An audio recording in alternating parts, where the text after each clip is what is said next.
Hello again. Each of us have a part of our life that we've worked on, that we've improved, that we've prayed about, that we've been intentional in tending, like a garden. For me, part of this has to do with patience. I often lack patience in meetings with people, and most especially with my kids. And so I've been praying for years to become more patient. One story though, one day I was at the pool in Duncan, and I was in the locker room, and there's all these kids, and I was helping a bunch of kids out, and a parent came up to me and said, "I can't believe how patient you are with these kids." And I said, "Well, wow, you won't believe this, but I've actually been praying for patience, so thank you." And something about that, though, resonated with me and stayed with me. And so I started to think that I actually am patient with my kids, and I've prayed a little less about that over time. And then I find that I'm losing that patience again. And that makes sense. Here's a little bit from Luke. It says, "When an unclean spirit goes out of a man, he goes through dry places, seeking rest, and finding none, he says, 'I will return to my house from which I came.'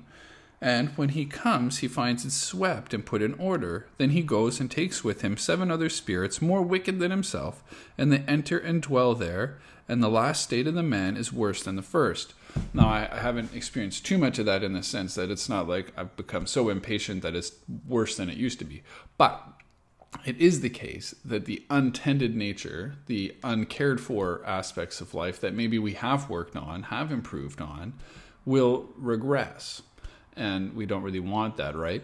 And so today's hard action is simply this. Consider part of your life, some avenue, some part of the garden of your being that you have tilled, that you have worked on, that you've prayed for, prayed about, and you've seen God work in your life. And go back to that and pray for it again and consider it. So whether for you it's patience, whether it's anger, whether it's alcohol, whether it's, whatever, today would just be a call to take the time to remember those. If you're still doing well at whatever it is, give thanks to God.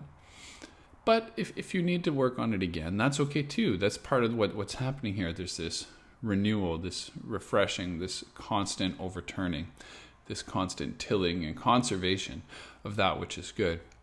Jesus is warning people here that to become overly complacent will in fact lead us to worse places than where we had started.